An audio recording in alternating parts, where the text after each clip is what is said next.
नमस्कार, स्वागत है आपका पावर पॉलिटिक्स में। मैं हूं विनीत। आज हम बात करेंगे बाबरी मस्जिद डिमोलिशन की और राम जन्मभूमि इशू की, जो कि एक लॉन्ग स्टैंडिंग इशू है और पॉलिटिकल सेंटर स्टेज में है।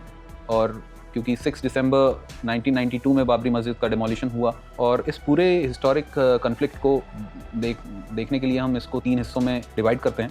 एक है भाई हिस्टोरिक, जो इसका पर्सपेक्टिव है अप टू इंडिपेंडेंस।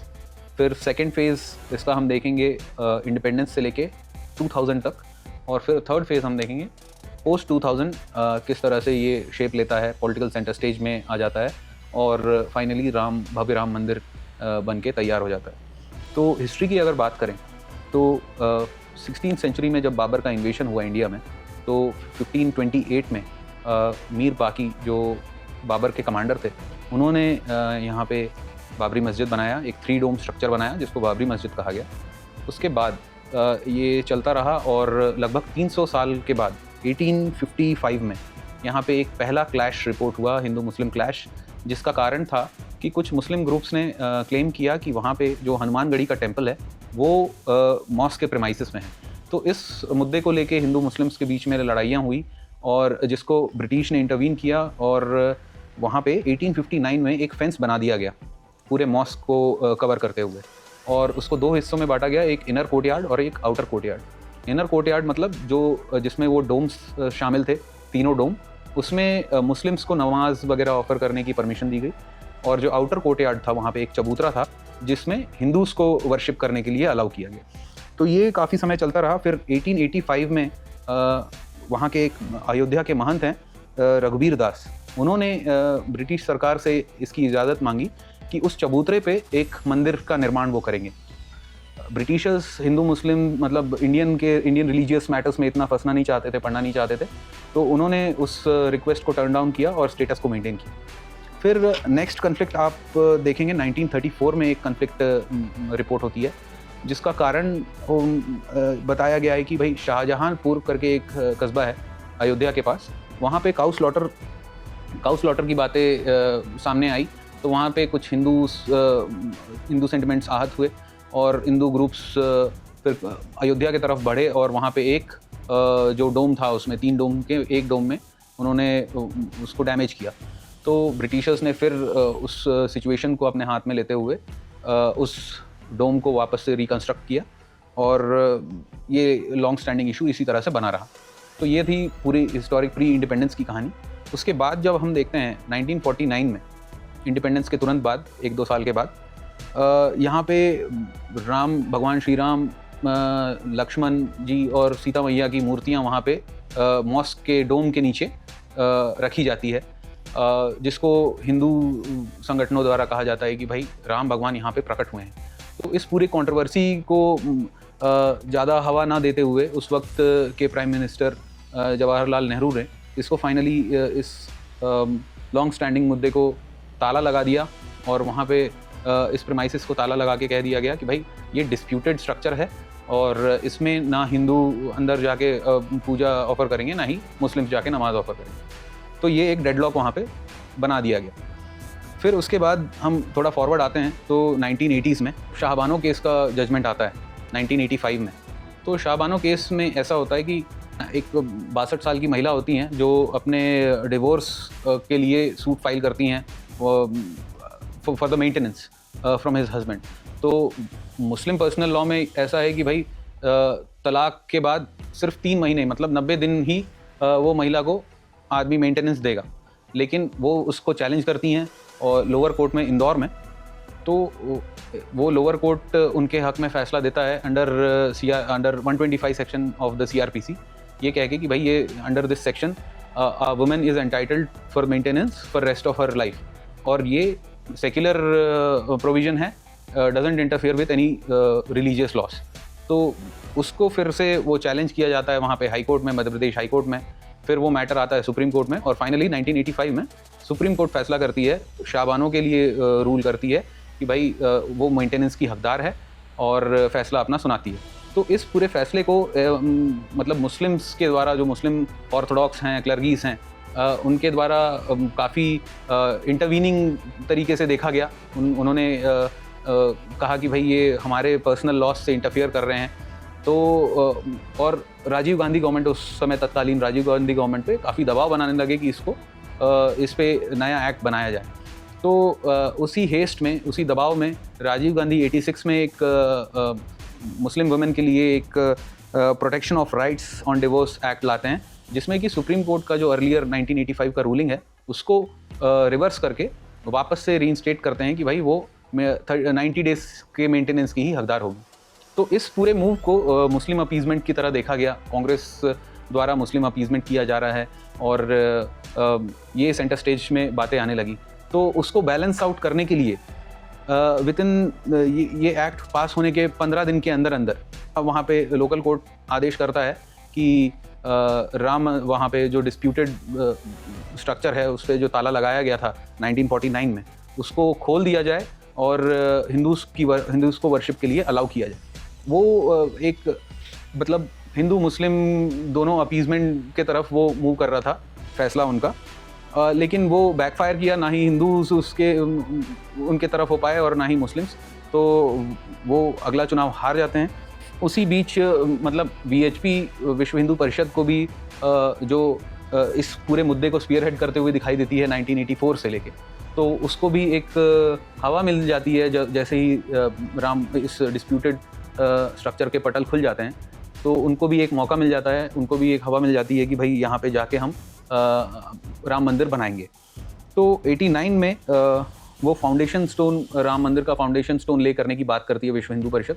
उसके बाद 1990 में कुछ उनके वॉलंटियर्स, विश्व हिंदू परिषद के वॉलंटियर्स वहाँ जाके फिर से बाबरी मस्जिद को नुकसान पहुँचाते हैं और फिर वहाँ तत्कालीन प्रधानमंत्री जो थे चंद्रशेखर, वो इंटरवीन करके उस पूरे इशू को रिजॉल्व करने की कोशिश करते हैं, लेकिन नाकाम रहते हैं। फिर 1991 में बीजेपी यूपी में अपनी सरकार बनाती है, तो फिर से 92 में बीएचपी इसको इंटेंसिफाई करती है और उसको एल.के. आडवाणी उस पूरे इशू को लीड करते हैं, स्पीयरहेड करते हैं उस कैंपेन को, और सबको, कारसेवकों को इनवाइट करते हैं to Ayodhya to build the structure. तो 1992 6 दिसंबर को वहाँ पे काफ़ी संख्या में विश्व हिंदू परिषद के, भाजपा के और शिवसेना के सपोर्टर्स वहाँ पे अयोध्या में शामिल होते हैं और उस पूरे स्ट्रक्चर को रेज डाउन कर देते हैं ऑन 6 दिसंबर 1992। तो उसके बाद country, across the country nation wide writing होती है, अराउंड 2000 लोग वहाँ पे मर जाते हैं। उसके बाद आप देखें तो 1998 में फिर बीजेपी की सरकार बनती है अंडर अटल बिहारी वाजपेयी। जैसे ही बीजेपी की सरकार बनती है तो फिर बीएचपी अपने स्ट्रगल जो है वो इंटेंसिफाई करती है टू बिल्ड द राम मंदिर इन द प्रेमाइसिस। जनवरी 2002 में अटल बिहारी वाजपेयी वहाँ अपने पीएमओ में एक अयोध्या सेल बनाते हैं, जिसका काम रहता है कि भाई वहाँ हिंदूज़ और मुस्लिम लीडर्स से उस इशू पे टॉक्स इनिशिएट करना। फिर फरवरी 2002 में जब यूपी चुनाव की बारी आती है तो विश्व हिंदू परिषद मांग करता है बीजेपी से कि आप इसे अपने मैनिफेस्टो में, चुनावी मैनिफेस्टो में शामिल कीजिए, जिससे बीजेपी पीछे हट जाती है। तो इससे विश्व हिंदू परिषद के लोग आहत होते हैं और वो कहते हैं कि भाई 15 मार्च को हम लोग यहाँ पे निर्माण का काम चालू कर देंगे और सारे भारतवर्ष से लोगों को वहाँ पे इनवाइट करना चालू कर देती है। तो उसी सीक्वेंस में आप देखेंगे कि 2002 में गोधरा राइट्स भी हुए, कारसेवकों जिस ट्रेन में जा रहे थे उस ट्रेन को जलाया गया, 50-60 मौतें हुई वहाँ पे, और फॉलोइंग गुजरात में काफ़ी राइट्स हुए जिसमें अराउंड 2000 लोग फिर से मारे गए। फिर 2002 के बाद ये ऐसा कोई कम्युनल क्लैश इस इशू पे देखा नहीं गया है अक्रॉस द कंट्री, लेकिन हिंदू मुस्लिम का मुद्दा जो है वो सेंटर स्टेज में आ चुका था पॉलिटिक्स के, और ये पूरा जो डिस्प्यूट था इसको लीगली परस्यू करने का और लेजिटिमेसी के साथ इसको करने का निर्णय लिया गया और कोर्ट में टाइटल डिस्प्यूट्स वगैरह पे फाइट चालू हो गई। फिर इलाहाबाद हाई कोर्ट ने इन 2010 ये रूलिंग दी कि भाई ये जो पूरा प्रेमाइसिस है उसको 3 हिस्सों में बांटा जाए। एक हिस्सा राम जन्मभूमि को दिया जाएगा, रामलला विराजमान समिति, हिंदू समिति, एक हिस्सा निर्मोही अखाड़े को, और एक हिस्सा मुस्लिम सुन्नी वक्फ बोर्ड को देने का फैसला सुनाती है इलाहाबाद हाई कोर्ट 2010 में, जिसको 2011 में सुप्रीम कोर्ट बोलता है कि भाई ये this is a very strange verdict without any standing. तो उस इलाहाबाद हाई कोर्ट के फैसले को वो ना स्वीकार करती है और क्वैश कर देती है। और फिर फाइनली 2019 में एक 5 जज बेंच उस पर फाइनल फैसला सुनाता है और कहता है कि ये on the basis of Hindu worship since centuries, इसको ये हिंदूज़ की ज़मीन है और 2.77 एकड़ का जो प्रेमाइसिस है वो हिंदूज़ को अलॉट करती है supreme court for construction of Ram मंदिर। और साथ साथ एक 5 एकड़ का एरिया मुस्लिम्स को भी अलॉट करती है टू कंस्ट्रक्ट अ मॉस्क। उसके बाद मोदी गवर्नमेंट इस चीज़ को पूरा इंटेंसिफाई करती है वर्क को अपने राम मंदिर बनाने को, और फाइनली 2023 नवंबर में राम मंदिर बनके तैयार हो जाता है। 22 जनवरी 2024 में राम मंदिर का प्राण प्रतिष्ठा हो जाती है। वहाँ पे रामलला की मूर्ति वहाँ पे रखी जाती है और 2025 में ध्वजारोहण भी उस पर हो जाता है। तो इस पूरे लॉन्ग स्टैंडिंग डिस्प्यूट को एक कंक्लूजन मिला राम मंदिर के निर्माण से। लेकिन इसके साथ साथ और भी एक मतलब पेंडोरास बॉक्स खुल गया कि भाई ये जो इशू है काफ़ी फ्रूटफुल है for the polarising forces to claim to the power. कि भाई आप ध्यान दीजिए कि 1983 में बीजेपी सिर्फ 2 सीट पे थी, और उसके बाद से जब से ये राम मंदिर आंदोलन वीएचपी के द्वारा और फिर साइमल्टेनियसली बीजेपी के द्वारा उठाया गया, तो अगले ही चुनाव में वो 85 पे पहुंच जाते हैं और फिर साइमल्टेनियसली वो इम्प्रूव हो के 2019 में वो 303 सीट तक पहुंच जाते हैं और अभी 240 सीटें हैं उनकी। तो ये पोलराइजेशन उनके लिए काफ़ी, बीजेपी के लिए काफ़ी बेनिफिशियल है। तो वो इस मुद्दे को यूज़ करते रहेगी in future also, even though the Ram मंदिर हैज़ बीन कंस्ट्रक्टेड, वहाँ पे बन चुका है भव्य मंदिर, लेकिन इशू अभी भी इसको अलाइव रखेगी बीजेपी। दूसरे साइट्स की बात होने लगी है, ज्ञान व्यापी मस्जिद की बात हो रही है काशी कॉरिडोर में, और ऐसे और भी मंदिरों की बात हो रही है भाई।